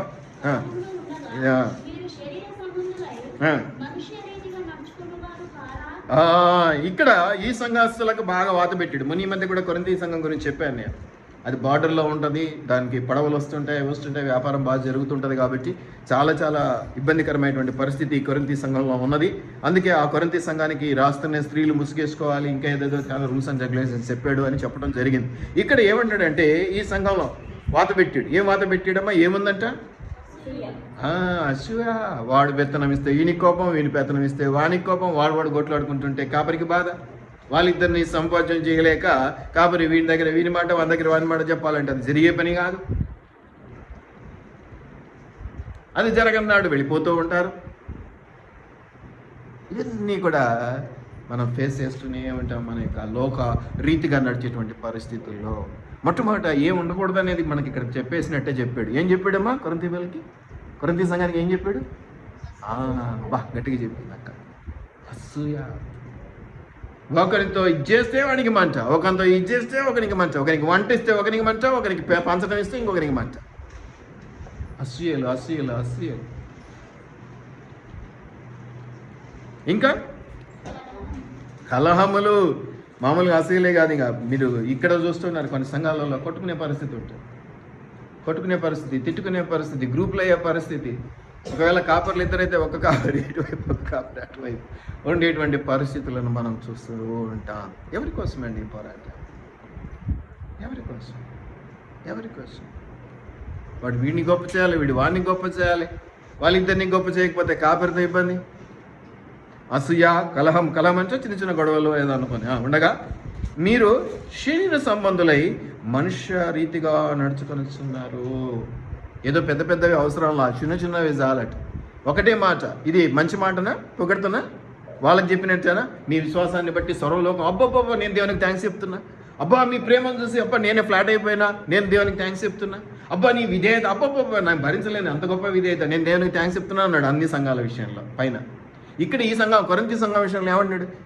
అసూయ, కలహం నేను భరించలేను. ఇది మీరు మనుష్య రీతిగా నడుచుకుంటున్న వారు కారా? ఇక ఎందుకయ్యా దేవుని వాక్యం మీకు? ఎందుకు మీకు అవసరం? మీకు సంఘాలు అవసరమా? మీకు నచ్చిన వాళ్ళని పెట్టుకొని నచ్చిన చోట సంఘం కట్టించుకుంటే హ్యాపీగా పోషించుకోవచ్చు, అవునా కాదు? ఎంత బాధతో చెప్తున్నాడు అర్థం చేసుకోలేదు. ఏదో సులువుగా రాసిన మాట కాదండి.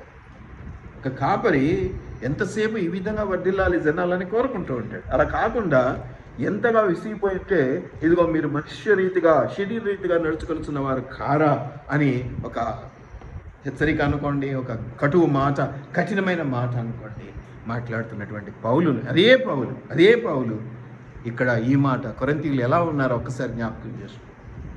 కొరింథీ సంఘస్థులు ఎలా ఉన్నారో ఒకసారి ఇక్కడ జ్ఞాపకం చేసుకోండి. నాయన మీరు మనుష్య రీతిగా నడుచుకొనిచున్నారు, శరీర సంబంధులుగా ఉన్నారు అన్నటువంటి ఒక కోపపు మాట, ఒక హెచ్చరిక పౌలు ఇక్కడ చెప్తా ఉన్నాడు. ఇక చివరిగా మనం గలతీయులను చూసుకుందాం. పక్కపక్కనే ఉంటాయి అందుకని ఈజీ అయిపోయింది నాకు. గలతీయులు 3వ అధ్యాయం 1వ వచనంలో ఒక మాట చూడండి.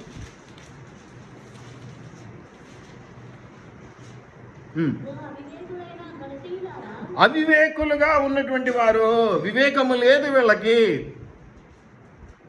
వివేకము లేదు. వీళ్ళు చాలా జ్ఞానవంతులు అనుకుంటారు, వీళ్ళు చాలా అన్నిటికీ కాపరి. గలతీయులు మొదటి అనగానే తీసింటాడు పాపం వాళ్ళు. నేను ఏ వరుస చెప్పకముందే వాళ్ళు గలతీయులు తీసి చదువుతుంటారు అన్నమాట. అంతటి జ్ఞానవంతులని వాళ్ళు అనుకుంటూ ఉంటారు. దేవుడు వాళ్ళని ఏమంటున్నాడు? అవివేకులు, తొందరపాటు స్వభావం కలిగినటువంటి వారు, జరగబోయే నష్టాన్ని ముందుగా ఊహించలేనటువంటి వారు, అడుసు తొక్కనేలా కాలు కలగనేలా అని ఒక సామెత ఉంది. ఎందుకు బురద దొక్కాలి తొందరపడి? మళ్ళీ వచ్చి కాళ్ళు కడుక్కోవాలి కదా. తొక్కటం ఎందుకు, కాళ్ళు కడుక్కోవడం ఎందుకని సామెత ఉందా ఊర్లో అలా అంటుంటారు. అడుసు అంటే బురద దొక్కటం ఎందుకు, కాళ్ళు కడుక్కోవడం. తొందరపడి అనటం ఎందుకు, దాన్ని సరి చేసుకోలేని పరిస్థితులు తెచ్చి పెట్టుకుంటారు. అవివేకులైనటువంటి ఎవరట? గలతీయులారా. కొరింథీయులకి గలతీయులకి చక్కగా వాత పెట్టాడు. నా భావనలో, నా ఆలోచనలు ఏం పెట్టాడు? వాత పెట్టాడు. అసూయతోనూ కలహంతోనూ ఉన్నారు, మీరు శరీరరీతిగా నడుచుకొనిచున్నవారు కారా అన్నాడు. అంటే ఏంది? శరీరరీతిగా నడుచుకొనిచున్నారు, ఇంకా దేవుడు చూసుకుంటాడులే మీ కథ, నేనెందుకు ఇన్వాల్వ్ కావటం అని. ఇంకా గలతీయుల గురించి ఏం చెప్తున్నాడు? అవివేకులు, చాలా జ్ఞానవంతులు, మాకు అన్నీ తెలుసు, టక్క ఆన్సర్స్ చెప్తూ ఉంటారు. చిన్నపిల్లలు కూడా చెప్తూ ఉంటారు, పెద్దవాళ్ళు చెప్తూ ఉంటారు, రెఫరెన్స్లు ఇలా చెప్పకముందుగా తీసి చదువుతూ ఉంటారు. మంచిది, జ్ఞానం గొప్పదే. కానీ దేవుడు వారిని ఒకవేళ అవివేకులారా, ఈ మాట మనం చాలా చోట్ల వింటాం హెచ్చరికల్లో. ఈ పరిసయ్యుల శాస్త్రుల గురించి వారిని ఏమన్నాడంటే అక్రమము చేయువారలారా అన్నాడా లేదా? సున్నపు కొట్టిన సమాధులారా, పైన పటారంలోన పైన ఎంతో గంభీర్యము, పైన ఎంతో విశ్వాసము, పైన ఎంతో విధేయత, లోపల ఏముంది? పురుగు పట్టిపోయింది, మేడిపండు లాగా ఉన్నారు. కాబట్టి ఇట్టి విశ్వాసం చూసినప్పుడు కడుపు తరుక్కుపోదా కాపరికి? అది కూడా ఏదో నిన్న మొన్న వచ్చిన వాళ్ళు కాక 5 ఏళ్ళు 10 ఏళ్ళు 20 ఏళ్ల నుంచి వాళ్ళతో సహవాసం ఉండి వాళ్ళు మేడిపండ్లను తెలిసిన రోజున ఎలా ఉంటుంది కాపరి యొక్క దుఃఖం? ఇంతకాలం నేను నీరు పోసి పెంచిన చెట్టు నాకు పండించేస్తాయనికి ఇటువంటి పండ్లు, పుల్లని పండ్లు ఏదో ఉంది కదా, కారు ద్రాక్ష కాయటం. కాబట్టి ఇటువంటి ఆయాసంతో దుఃఖంతో కాదు. పౌలు ఏం చేస్తున్నాడంటే మొదట రోమీల విషయంలో విశ్వసించుగారు గొప్ప విశ్వాసం కలిగినటువంటి వారు అని చెప్తున్నాడు. తెస్సలోనిక సంఘంలో సంఘస్థులు అభివృద్ధి చెందుతున్నటువంటి వారు, అలాగే ముఖ్యంగా ప్రేమలో అభివృద్ధి చెందినటువంటి వారు, వారి ప్రేమ విస్తరించబడిందని చెప్తూ ఉన్నాడు. అలాగే ఫిలిప్పీల విషయానికి వస్తే విధేయులు, వారి విధేయతను బట్టి అబ్బురపడ్డాడు, ఆశ్చర్యపడ్డాడు. వారిని బట్టి ప్రభువుకు థ్యాంక్స్ చెప్తా ఉన్నాడు. ప్రభా నీకు వందనాలు, ఎంత మంచి సంఘం నాయన, ఎంత మంచి విశ్వాసులు, వీరి విధేయత గొప్పది, పైన ఒక మాట లోపల ఒక మాట లేదు నాయన అని చెప్పడం జరుగుతూ ఉన్నది. అట్లాగే కొలసీల విషయానికి వస్తే వీళ్ళు ప్రేమించేవారు ప్లస్ విశ్వాసులని డబుల్ బెనిఫిట్, డబుల్ దీవెన వీరికి ఇస్తూ ఉన్నాడు. మరి అట్లాగే ఎఫెసీల దగ్గరికి వచ్చేసరికి విశ్వాసులు మంచి విశ్వాసం కలిగినటువంటి వారని చెప్తున్నాడు. చివరిలో మరి 6వ కొరింథీయుల గురించి మాట్లాడినప్పుడు ఒక శరీర సంబంధమైనటువంటి పరిస్థితుల్లో వారు ఉన్నారు. వారిలో అసూయ ఉన్నది, వారిలో కలహం ఉన్నది. వారిలో ఏమున్నది? అసూయ ఉన్నది. ఇక వారి జోలికి వెళ్ళకూడదు. ముళ్ళకంప మన ఎత్తిన వేసుకున్నట్టు ఉంటుంది కాబట్టి ఎక్కువ వేలు పెట్టకూడదు. కాబట్టి అట్టి విశ్వాసాలను బట్టి దేవుడు కూడా సంతోషించుడు. అంతేకాకుండా ఇంకా చివరిగా ఇంకొకరి గురించి చెప్తూ గలతీల గురించి వారు అవివేకులు అని చెప్పి చూడండి, మిమ్మును ఎవడో భ్రమ పెడతాడు, ఎవడో చెప్తాడు కథ. భ్రమపరచు దురాత్మ శక్తిలోనికి వాళ్ళు వెళ్ళిపోతారు. ఇక అది భ్రమపరచు శక్తి ఒకసారి వచ్చిందంటే అది పోదు. ఎందుకంటే పోయినట్టు నటిస్తూ ఉంటుంది, అది అలాగే ఉంటుంది. ఈ గర్భిష్ల విషయంలో అలాగే జరుగుతూ ఉంటుంది, భ్రమపరచు ఆత్మ విషయంలో అలాగే మనం చూస్తూ ఉంటాం. దయచేసి జ్ఞాపకం పెట్టుకుందాం ప్రేమైనటువంటి దేవుని బిడ్డలారా, ఎవరు భ్రమ పెట్టెను సిలువ వేయబడిన వాడైనట్టుగా యేసుక్రీస్తు మీ కన్నుల ఎదుట ప్రదర్శింపబడిన కదా. ఇది మాత్రమే కాక మీ వలన తెలుసని కోరుచున్నాను. ఇక ధర్మశాస్త్ర క్రియలు అవి దయచేసి జ్ఞాపకం పెట్టుకుందాం. మిమ్మల్ని ఫిజికల్గా, మెంటల్గా, స్పిరిచువల్గా బలపరచవలసిన బాధ్యత సంఘానికి ఉంది. అంటే కాపరికి ఉంది. సంఘానికి అంటే తోటి విశ్వాసి, కాపరి, ఇంకెవరికైనా అది సంఘం యొక్క పని. అయితే ఆ సంఘంలో మీరు ఇలాంటి వారుగా ఉన్నప్పుడు మాత్రమే అది దీవెనగా మీకు అందుతుంది. బూటకపు మాటలు, కపటపు మాటలు, మోసకారితమైనటువంటి మాటలు, అవసరానికి చెప్పే మాటలు, ఆశీర్వాదం కొరకు పలికేటువంటి మాటలు పనికి రావు. గమనిస్తూనే ఉంటాం, కాదనలేము, కానీ గమనిస్తూ ఉంటాం. పోనీలే దేవుడు చూసుకుంటాడని వదిలేస్తుంటాం. మీరు గమనించండి, పోనీలే దేవుడు చూసుకుంటాడని వదిలేయడం చాలా పెద్ద ప్రాబ్లం. ఎందుకంటే దేవుని చేతిలో పడటం భయంకరం. మనం కొట్టుకుంటే ఒక మాట తిట్టుకుంటాం, ఒక మాట కొట్టుకుంటాం, అయిపోద్ది. బలం తగ్గి ఎంతసేపు కొడతా, ఎంతసేపు కొట్టించుకుంటాం. కష్టమే కదా రెండు కూడా. ఎక్కడో చోట అలసిపోతాం, దూరం. కానీ దేవునికి అప్పగిస్తున్నామంటే వదిలేస్తున్నామని కాదు, శాశ్వతమైన శిక్షకు నిన్ను అప్పగిస్తున్నామని అర్థం. ఒక కాపరి ఎవరి గురించి అయినా ఇక నేను నా వల్ల కాదండి దేవునికి అప్పగిస్తున్నాను అన్నాడంటే వదిలేస్తున్నానని సంకల్పం గుద్దుకోకండి. ఏంటంటే దానిలో ఉన్నటువంటి లోపల అర్థం ఏంటి? శాశ్వతమైన పనిష్మెంట్. నేను ఇచ్చే పనిష్మెంట్ టెంపరీ. ఇక దేవుడు చూసుకుంటాడంటే దేవుని పనిష్మెంట్ చాలా పెద్దది, చాలా శాశ్వతమైనది, చాలా స్థిరమైంది, బలమైంది. ఆయన కొట్టే దెబ్బ దిమ్మ తిరిగిపోయి మైండ్ బ్లాక్ అయిపోయింది. కాబట్టి మీరు చాలా సులువుగా చేసుకుంటున్నారేమో. కాపరి వదిలేస్తున్నాడు అంటే ఇంకేమైనా పట్టించుకోవట్లేదు, ఇంకేమైనా అనేసి పట్టించుకోవడం కాదు. దేవునికి అప్పగించడం అంటే నా చేత కాదు, నువ్వే చూసుకో, నేనెందుకు తీర్పు తీర్చాలి, నాకేం పని ఉంది, నాకేం అవసరం అని తప్పించుకోవటం. దయచేసి వీటిని జ్ఞాపకం పెట్టుకుందాం. మొట్టమొదటిగా మందిరం గురించి మళ్ళీ ఒకసారి జ్ఞాపకం చేసుకుందాం. మందిరం అంటే ధ్యానించే స్థలం, మందిరం అంటే సంతృప్తినిచ్చే స్థలం, మందిరం అంటే ఉత్సహించే స్థలం, మందిరం అంటే ఒక విశ్వాసంతో ఉన్నటువంటి వారు వర్ధిల్లింపజేసేటువంటి స్థలం, అట్లాగే మందిరం అంటే దీవెనలు పంచుకునేటువంటి స్థలం, విశ్వాసం అంటే మేలు చేసేటువంటి మందిరము, అలాగే మేలు చేసేదే కాదు అక్కడ పరిశుద్ధమైనటువంటి స్థితిగతులను ఏర్పాటు చేసేటువంటి మందిరం, అంతేకాదు నీ అర్పణలు అర్పించే స్థలము. ఎక్కడెక్కడో ఇక్కడికి వస్తారు, ఎక్కడికో పంపిస్తుంటారు. మరి గమనిస్తుంటాం, కొంతమంది పాపం బాధపడుతుంటారు. సంఘానికి వస్తారన్న వాళ్ళు ఎక్కడికో పంపిస్తుంటారు, ఎంఓలు చేస్తుంటారు, మనీ ఆర్డర్లు చేస్తుంటారు, ఆన్లైన్. ఇప్పుడు ఫోన్పే, గూగుల్ వచ్చినాక ఈజీగా కొట్టేస్తుంటారు. పాపం నీ దగ్గర ఉన్న కాపరికి అన్నం పెట్టే స్తోమత నీకు లేదు, నువ్వు ఎక్కడో ఉన్నటువంటి కాపరికి నువ్వు పంపిస్తుంటావు కానుక. అది కూడా పెద్ద నువ్వు ఎక్కడ పోషించబడుతున్నావు, ఎక్కడ ఏ కాపరి నీ గురించి ఆలోచిస్తూ ఉన్నారో వాళ్ళకి పోషణ, వాళ్ళకి భద్రత, వాళ్ళకి క్షేమం, వాళ్ళకి నీ ప్రేమ అందవలసి ఉన్నది, కానీ ఎక్కడో వాళ్ళకి కాదు. దయచేసి వీటిని జ్ఞాపకం పెట్టుకుందాం. అట్లాగే సంఘస్థులు ఎలా ఉండాలనే విషయంలో విశ్వసించేటువంటి సంఘస్థులుగా ఉండాలి, వృద్ధి చెందుతున్న సంఘస్థులు, ముఖ్యంగా ప్రేమలో వృద్ధి చెందుతున్నటువంటి సంఘస్థులుగా ఉండాలి, విధేయులైనటువంటి సంఘస్థులుగా ఉండాలి, విశ్వాసము ప్రేమతో పాటు లోకపరమైనటువంటి ఆశీర్వాదాలు పొందుకునేటువంటి విశ్వాసంతో కూడినటువంటి రోమీలు, తెస్సలోనికీయులు, ఫిలిప్పీలు, కొలసీలు, ఎఫెసీలు లాంటి వారిగా మనం ఉండాలి. ఎవరిగా ఉండకూడదంటే కొరింథీయులుగాను అలాగే గలతీయులుగా అవివేకులు అనిపించుకునే వారిగాను మనం ఉండకూడదు. అలాంటి స్థితి మనకు కలగకూడదని మనం ప్రార్థన చేసుకుందాం. దయగల తండ్రి, కృపగల దేవానికి వందనాలు. నా రాజా, నా రక్షక, నీకు వందనాలు. నిజంగానే మందిరము ద్వారా మేము పొందవలసిన మేలులు, ఆశీర్వాదాలు, స్వస్థతలు, విడుదలలు అయ్యా ఫిజికల్ గాను, మెంటల్ గాను, స్పిరిచువల్ గాను మేము పొందుకోవాలి అంటే మొట్టమొదటిగా నాయన మరి రోమీయులకు చెప్పినట్టుగా విశ్వసించే వారిగా ఉండాలి, తెస్సలోనికీయులకు చెప్పినట్టుగా ప్రేమలు విస్తరించే వారిగా ఉండాలి, ఫిలిప్పీయులకు చెప్పినట్టుగా విధేయులుగా ఉండాలి, అలాగే కొలసీయులకు చెప్పినట్టుగా ప్రేమ అయ్యో విశ్వాసంలో అయ్యా ప్రభ విస్తరించబడినటువంటి విశ్వాసంలో మేము ఉండాలని కోరుకుంటున్నాం. అలాగే ఎఫెసీలో విశ్వాసం కూడా చాలా గొప్పదని వాక్యంలో సెలవిచ్చినట్టుగా మేము జ్ఞాపకం చేసుకుంటూ ఉన్నాం. అట్లాగే నైనా మరి కొరింథీయులు శరీర సంబంధం సంబంధంగా ఉన్నారు, అలాగే గలితీయులు అవివేకులుగా ఉన్నారన్న విషయాన్ని కూడా మేము జ్ఞాపకం చేసుకుంటున్నాం. అట్టి వారి గుంపులో కాకుండా అయ్యా మంచి రోమీలుగా, మంచి తెస్సలోనికీలుగా, మంచి ఫిలిప్పీలుగా, మంచి కొలసీలుగా, మంచి ఎఫెసీలుగా, అట్టి సంఘములుగా, అట్టి సంఘస్థులుగా మేము ఉండుటకు సహాయం చేయమని, అట్టి విశ్వాసాన్ని, అట్టి ప్రేమను విస్తరింపచేసుకునే బిడ్డలుగా మేము ఉండుటకు కృపదయ చేయమని నజరేయుడైన యేసు నామములో అడిగి వేడుకొని ప్రార్థిస్తూ ఉన్నాం మా పరలోకపు తండ్రి. ఆమేన్. ఆమేన్. థ్యాంక్ యూ అనండి. Thank you.